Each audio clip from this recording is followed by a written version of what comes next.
Hemos conocido recientemente que Warren Buffett se va a retirar y dentro de sus decisiones ha sido la de ir aumentando el cash. Corporaciones grandes como es el caso de Berkshire Hathaway y otros grandes patrimonios siempre aprovechan estas turbulencias también para pescar ya no solo en el mercado cotizado, sino en el no cotizado, en el private equity, que les da un plus de rentabilidad, ¿no? Warren Buffett siempre se habla de cuánto tiene no invertido y suele ser un capital muy grande. Yo creo que para Warren Buffett o para Berkshire Hathaway concretamente tienen tanto volumen bajo gestión que es muy difícil identificar oportunidades de adquisición dentro del mercado cotizado. Por eso también ellos hacen bastante adquisición dentro del mercado privado. La rentabilidad que da el private equity, la media buena de los gestores de private equity dan en torno a un 15% de rentabilidad anual. ¿Cómo hacen los grandes patrimonios, los grandes millonarios para encontrar esas grandes oportunidades de rentabilidad en el mercado privado?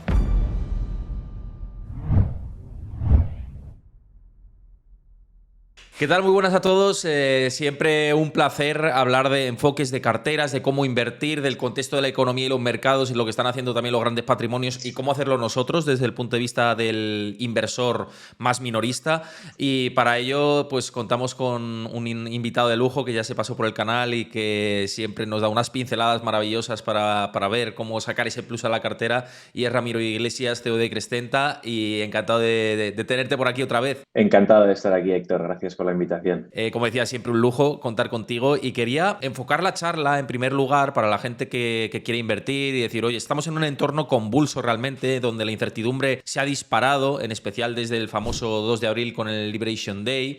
Y claro, está habiendo mucha volatilidad, mucha incertidumbre, muchos ruidos a futuro. Te quería preguntar, tú con tu experiencia gestionando carteras, sabiendo cómo hacer la diversificación perfecta, ¿qué consejo le darías al inversor en un entorno como el actual? Pues mi experiencia es que el inversor, tanto el corporativo, o sea, un inversor institucional como un inversor que sea un gran patrimonio, por regla general, en tiempos de incertidumbre, como mencionabas, hace pocos movimientos en su cartera, porque tiene bastante claro cuál tiene que ser el allocation o el asset allocation que tiene. O sea, una alta fortuna o un institucional, una vez al año, normalmente establece un poco los parámetros del porcentaje de exposición que quiere tener a las diferentes estrategias de inversión en las que quiere invertir, ¿no? Y cuando hablo de estrategias me refiero pues renta variable, renta fija, private equity, inmobiliaria, etcétera, tal. Y una vez establecido eso, pues lo que hace es cumplir con ese plan. Y en momentos de incertidumbre, salvo que surja algo súper grave, normalmente pues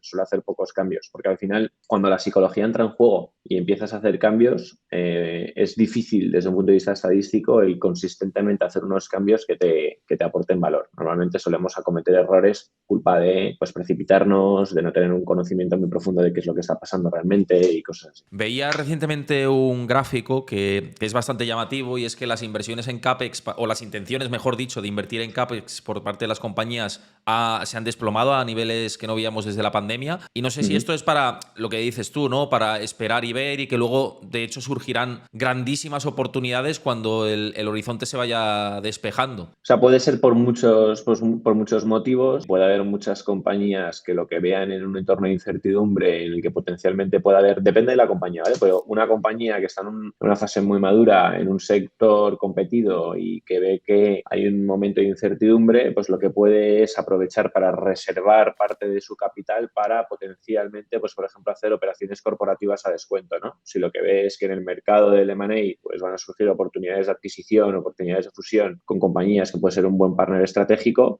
pues a lo mejor es el momento de tener caja disponible para poder hacer ese tipo de operaciones. Luego puede haber otras compañías, pues que yo qué sé, pues que a lo mejor dicen, oye, pues una compañía americana o una compañía extranjera que exporta a Estados Unidos, ¿no?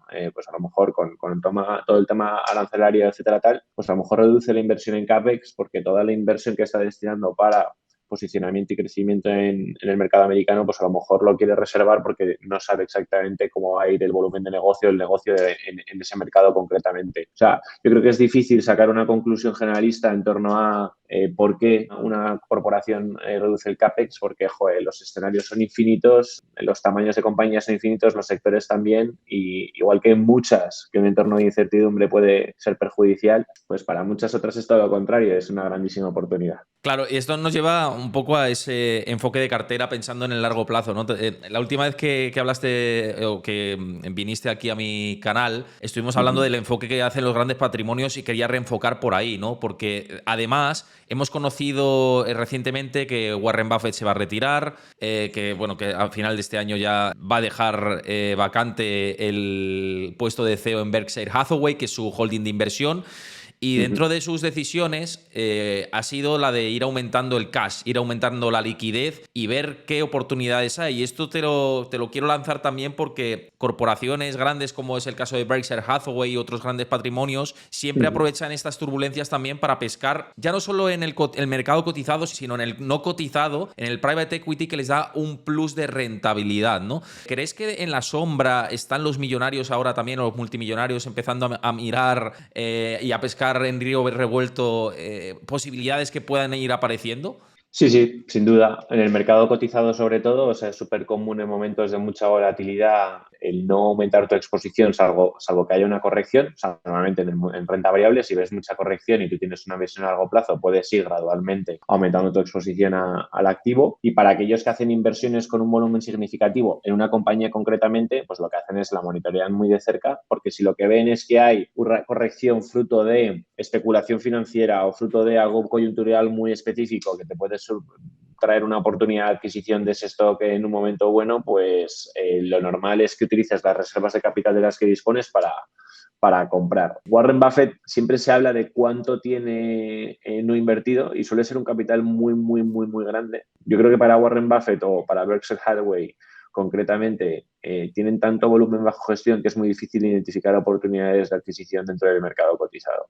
Entonces, por eso también ellos hacen bastante adquisición dentro del mercado privado. Y en el mercado privado, en el private equity, las oportunidades que hay no necesariamente, o sea, son siempre infinitas porque es un universo muchísimo más amplio de oportunidades, ¿no? Y lo difícil es, de algún modo, cómo identificarlas. Porque en el mercado cotizado, pues ahora mismo te metes en Bloomberg, te puedes descargar todos los stocks que cotizan en cualquier índice y puedes hacer un análisis en un Excel y puedes sacar un modelo y en cuestión de horas puedes identificar valor. En el mercado privado es más difícil, entonces lo que puede pasar, como le pasa por ejemplo a Berkshire Hathaway, es que a lo mejor tienen mucha pasta, pero tardan en encontrar las oportunidades para hacer las adquisiciones que quieren hacer. Claro, y esas oportunidades dentro del mercado no cotizado, ¿cómo las encuentras? ¿No? ¿Cómo hacen los grandes patrimonios, los grandes millonarios para encontrar esas grandes oportunidades de rentabilidad en el mercado privado? Hay grandes, o sea, normalmente un gran patrimonio suele cometer una serie de errores desde que recibe la pasta, suele pasar como, más que cometer unos errores, o sea, pasa como una especie de ciclo, ¿no? O sea, normalmente es un empresario vende la empresa, recibe una pasta y entonces, como ha vendido la empresa y es un empresario y sabe de empresa, pues dice, oye, yo quiero empezar a invertir en otras empresas privadas. Normalmente comete el error de pensar que tiene los recursos y la capacidad de poder identificar oportunidades de inversión e invertir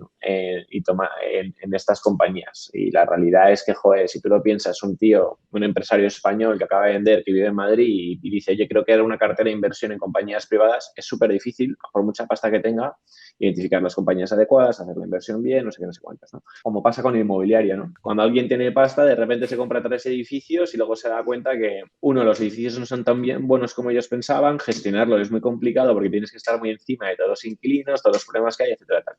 Entonces, ¿qué hace un gran patrimonio? Identifica gestores. O sea, lo que identifica es a los mejores gestores de fondos, concretamente, por ejemplo, de private equity, que tienen muchísima experiencia en hacer adquisición de compañías privadas, gestión y venta, ¿vale? Con mucha rentabilidad. Y entonces estos tíos, los altos patrimonios, lo que se dedican es a sentarse con todos los gestores para decidir cuáles son los que más confianza le generan para invertir en sus fondos, ¿vale? Entonces, de esa forma, es una forma relativamente, es más sencilla porque tu trabajo es identificar gestores, no tener que comprar decenas de compañías y estos gestores sabes que tu pasta está en buenas manos, te van informando de lo que están haciendo y tú como gran patrimonio pues también puedes de algún modo disfrutar del patrimonio que has generado, ¿no? Porque no tienes que estar encima de todas tus inversiones en el día a día. Entonces, el gran patrimonio lo que ha hecho siempre es invertir en fondos de private equity.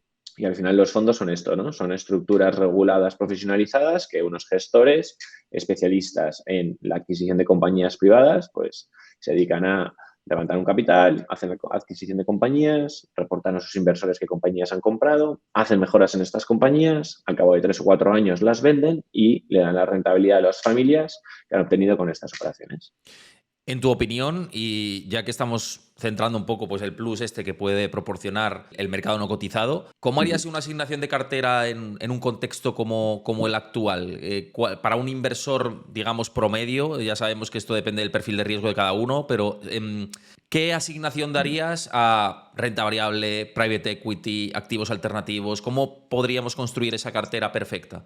Sí, yo creo que más que depender del perfil de riesgo de cada inversor, creo que depende más del patrimonio financiero del que disponen. O sea, bajo mi punto de vista, no importa tanto tu aversión al riesgo, porque hay mucha gente que se vuelve muy loca, pero yo como profesional de la inversión financiera, lo que le recomendaría a cualquier persona no es que invierta en función de su aversión al riesgo, sino que invierta en función del patrimonio financiero del que dispone. ¿Y por qué quiero decir esto? Porque si tú una vez estableces o sabes cuál es tu patrimonio financiero, lo siguiente que tienes que saber es cuánto más patrimonio financiero eres capaz de generar y cuánto de tu patrimonio financiero vas a necesitar a corto, a medio y a largo plazo. Y entonces, en función de eso, puedes hacer una planificación, ¿vale? Por ejemplo, pues una planificación que nosotros consideramos que es la adecuada es si tu patrimonio financiero es superior, imagínate, a ¿qué es medio?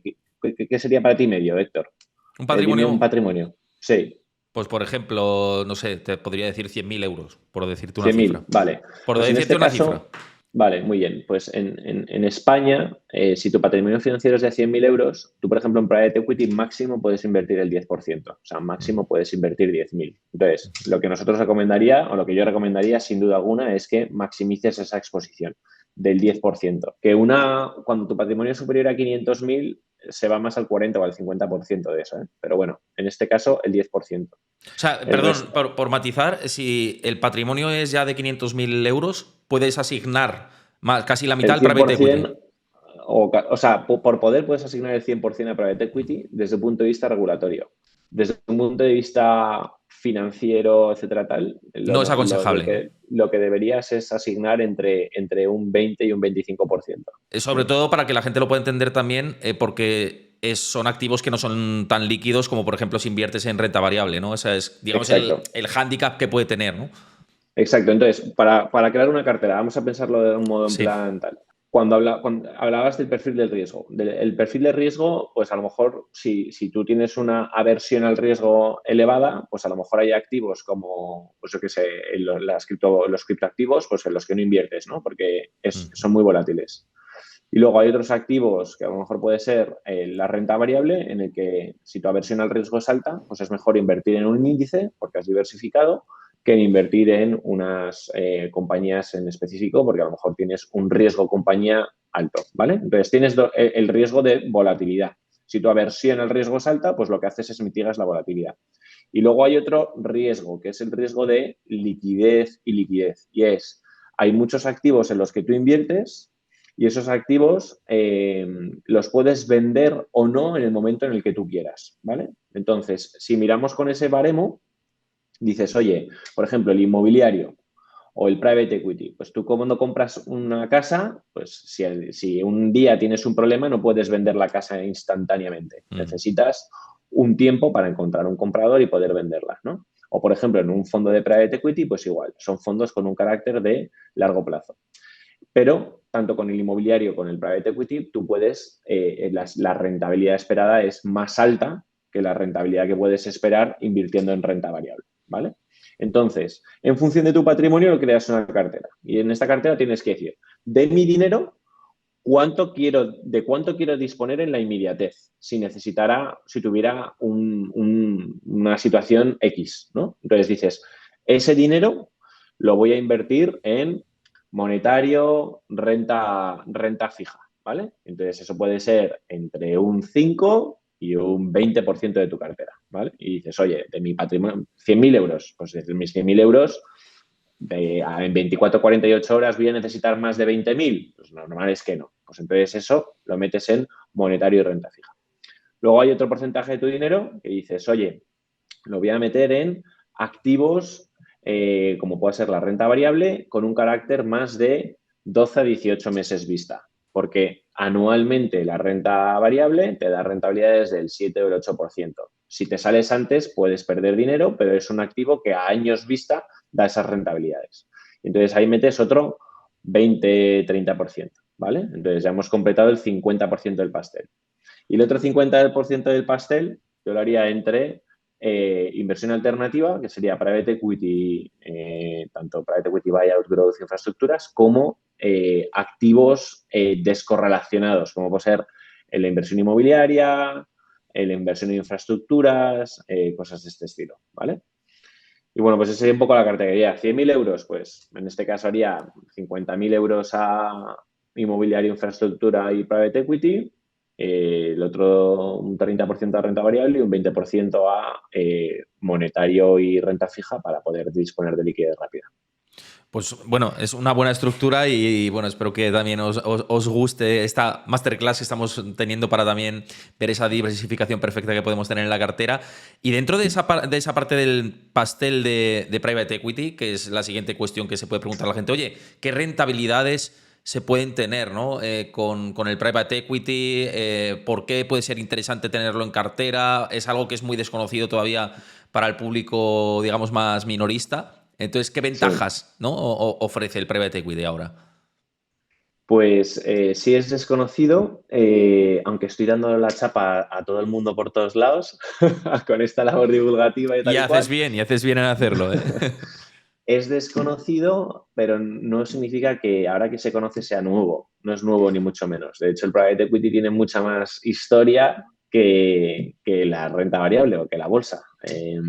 Muchísima más historia, porque al final el private equity es financiar tu compañía en un mercado que no sea cotizado, es financiarlo en el mercado privado. Y cuando tú buscas un socio o un friends and family, ¿no? Amigos y familia que te financian un proyecto o un fondo, ya sea de Venture Capital, Private Equity, etcétera, tal, que te financia la creación de negocio nuevo o el desarrollo del tuyo, pues eso es el mercado privado. Y el mercado privado tiene mucha más historia que el mercado cotizado por el simple hecho de que cualquier compañía que cotiza en bolsa, antes de llegar a salir a bolsa a una valoración de unas magnitudes de órbita, no sé qué tal, pues antes de eso han buscado financiación en el mercado privado para llegar a donde estaban cuando salieron a bolsa y se valoraban como se valoraban, ¿no?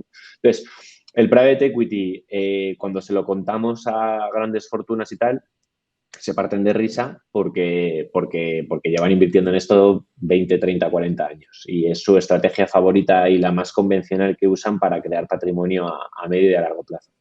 La rentabilidad que da el private equity, pues como en cualquier tipo de activo, es diferente si el gestor es buenísimo o si es de la media.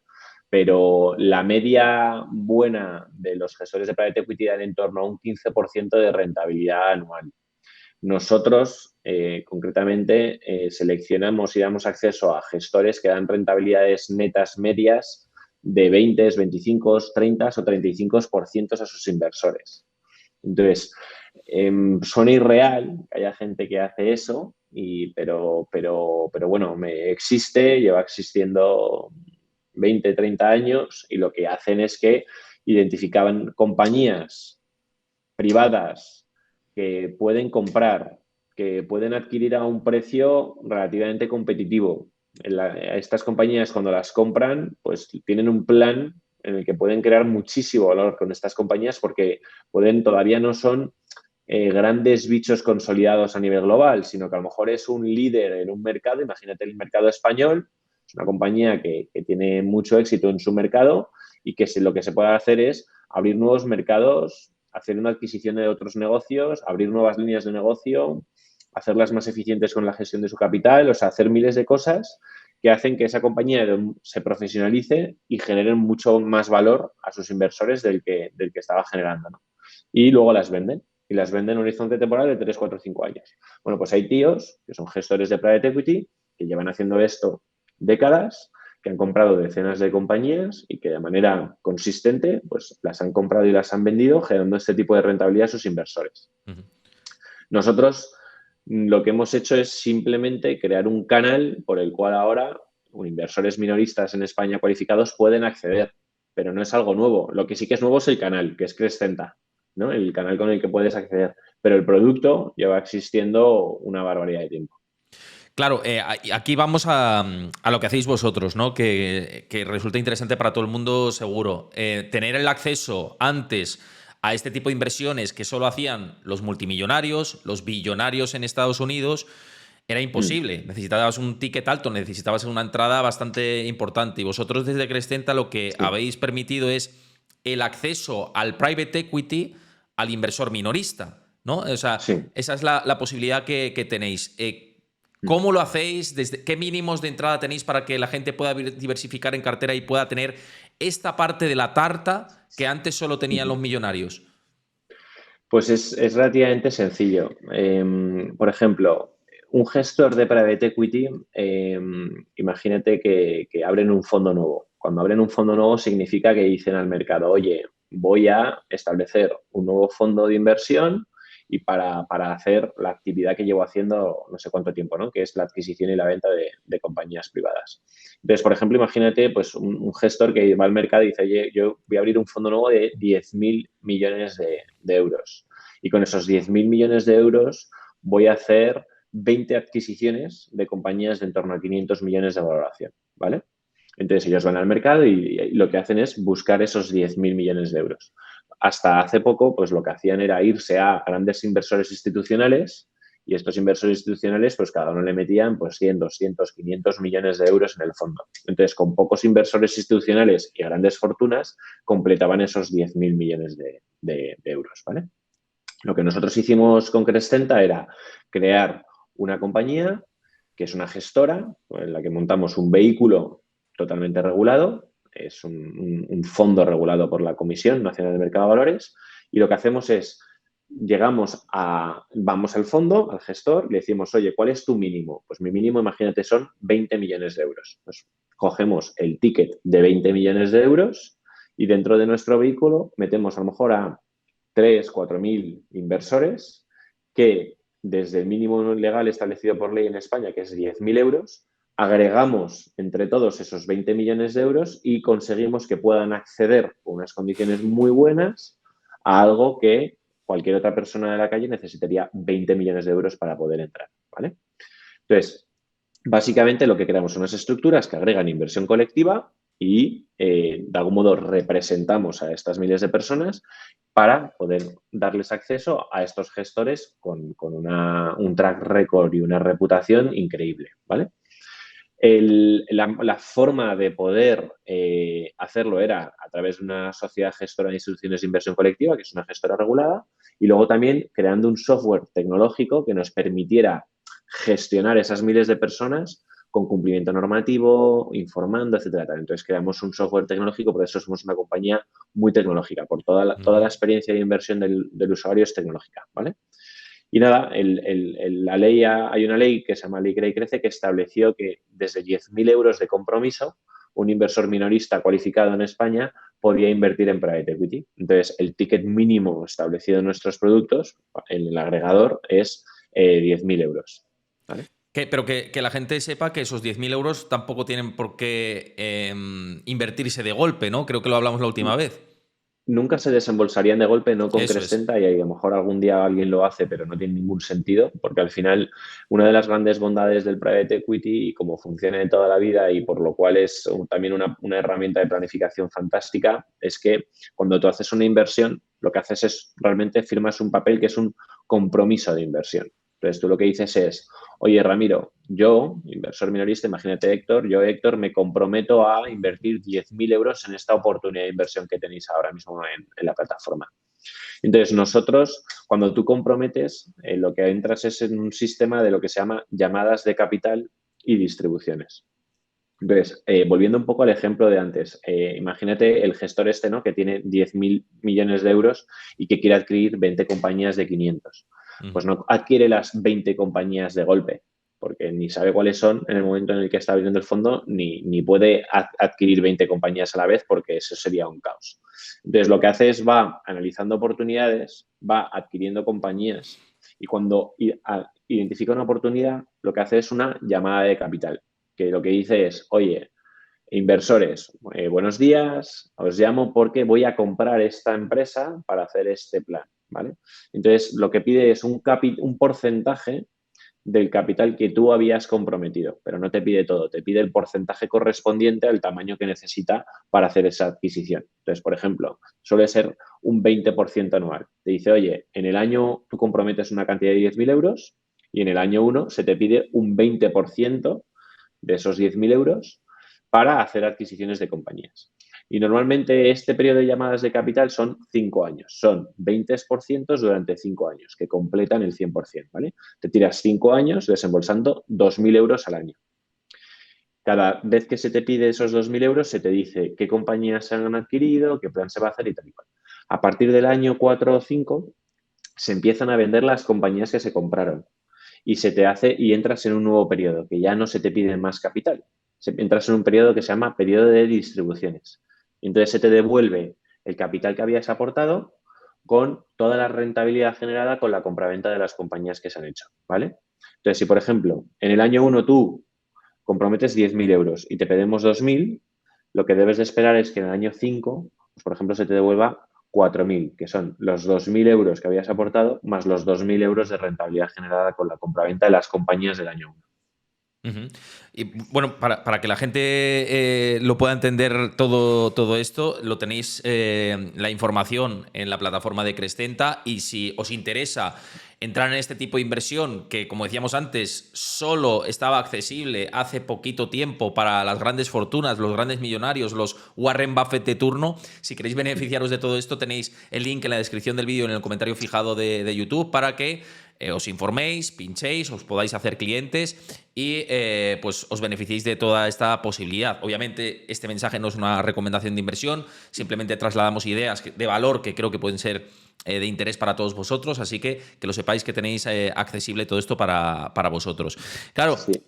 sí, ibas a decir algo, Ramiro, de... Bueno, creo que es importante, o sea, nosotros montamos esto un poco con la vocación de que el minorista español pudiera acceder y, y el éxito que hemos tenido y el motivo por el que estamos haciendo tanto ruido y estamos tan presentes en tantos sitios es que sí que hemos conseguido abastecer esa nueva demanda de inversores minoristas que lo están descubriendo o los que lo conocían y no tenían el dinero que necesitaban para invertir, como pueda ser yo.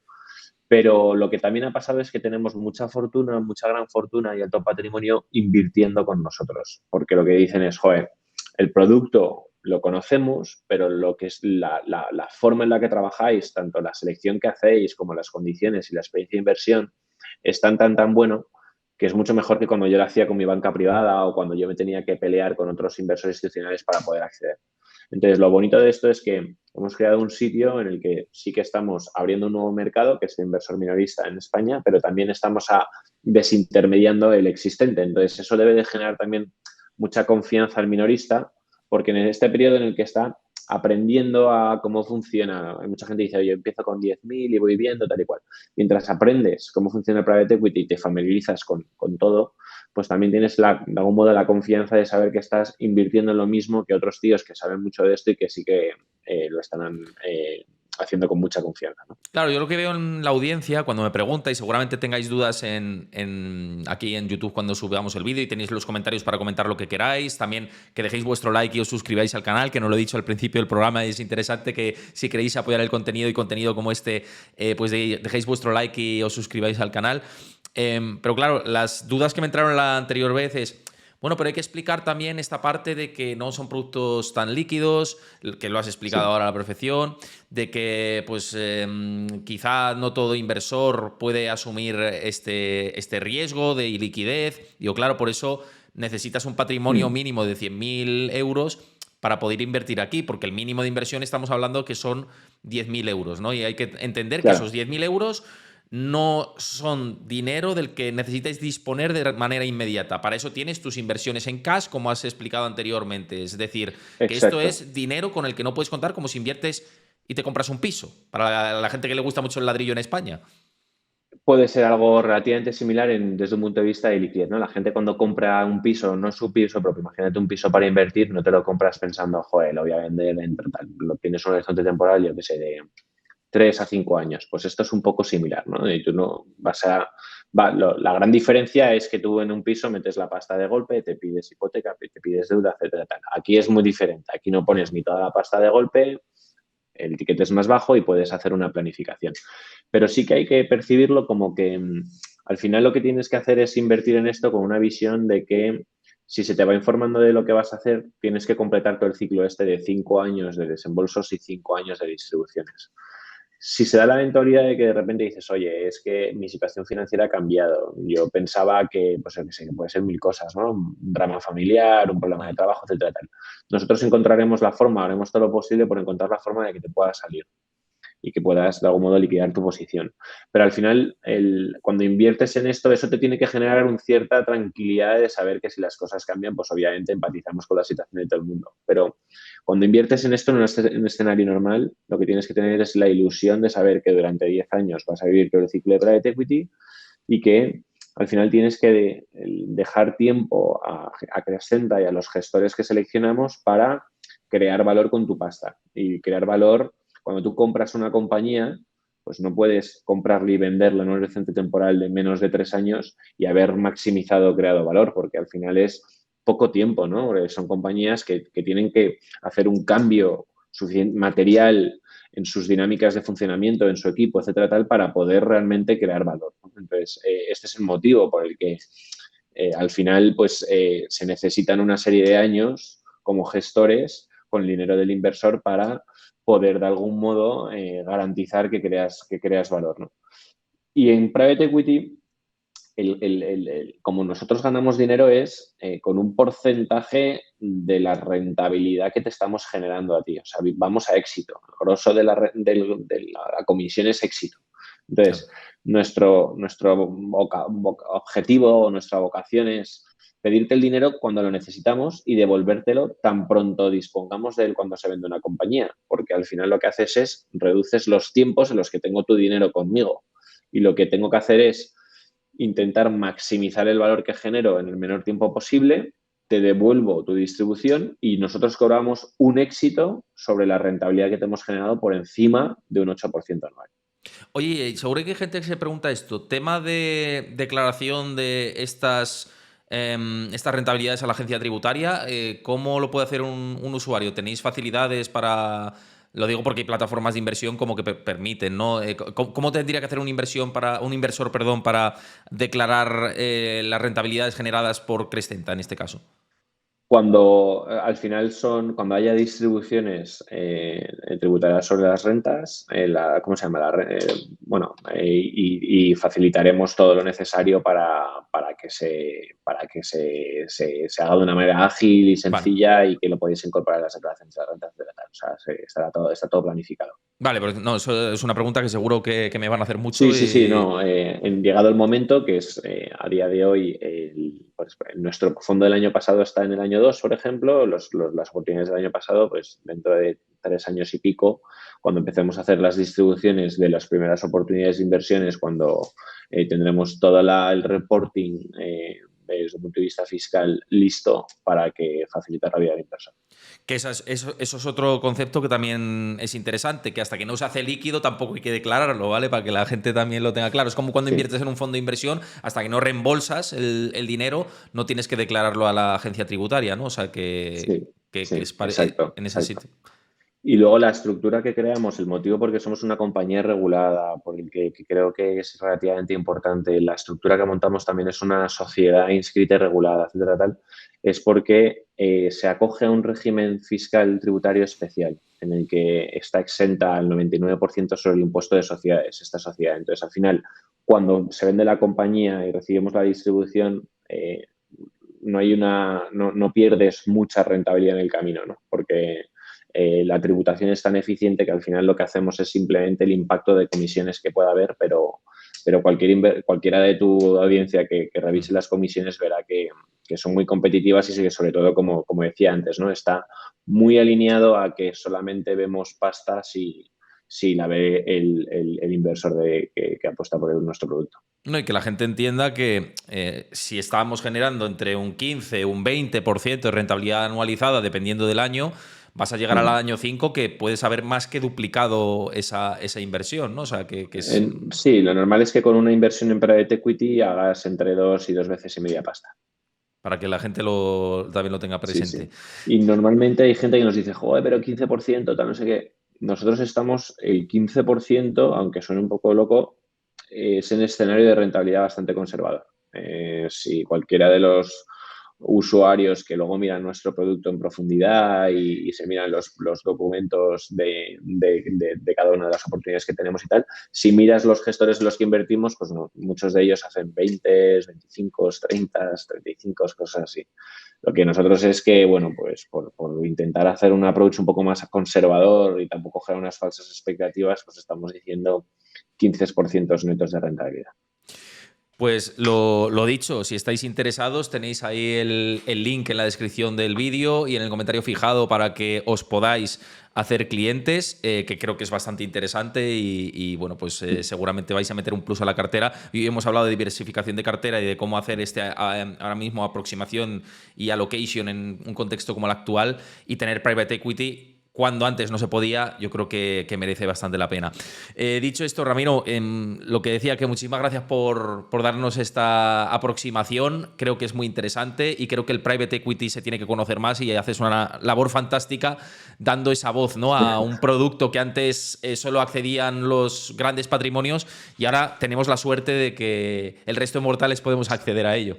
Sí, o sea, Héctor, gracias. Y a mí lo que me gustaría es que me encantaría que la gente invirtiera como lo hace la gente sofisticada, independientemente del patrimonio que tenga. Si es que lo bonito que tiene un gran patrimonio es que ellos hacen lo que hemos dicho al principio, ¿no? Creo una cartera, creo una allocation y lo que inviertes es en cosas con las que sabes que estás maximizando la rentabilidad sin grandes dolores de cabeza. O sea, el minorista por algún motivo, que es el que menos tiempo libre tiene, el que más ocupa está con todo, el que mil cosas tienes que hacer, etcétera, porque no tienes el lujo de poder retirarte porque eres un forrado, es justo el que está encima de su cartera todo el día intentando trastear, intentando buscar nuevas formas. Y eso no tiene ningún sentido. Lo que hay que hacer es, buscas, sabes cuál es tu patrimonio financiero, haces tus horizontes temporales, eliges los diferentes activos y tienes una visión de largo plazo. Lo único que haces es monitorear frecuentemente y nosotros, gestores de tu pasta, estamos obligados a informarte constantemente cómo van las cosas.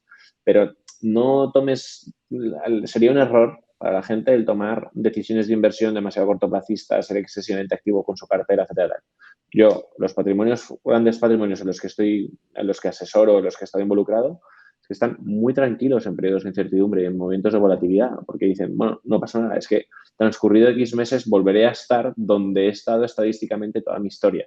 Y el private equity lo que te da es esa tranquilidad en la que mitigas la volatilidad de todo el resto de cosas que tengas en la cartera y sabes que estás maximizando rentabilidad a largo plazo. Lo importante es saber cuánto puedes destinar de tu patrimonio. Si es inferior a 500.000, el 10%, y ahí es donde tienes que ir.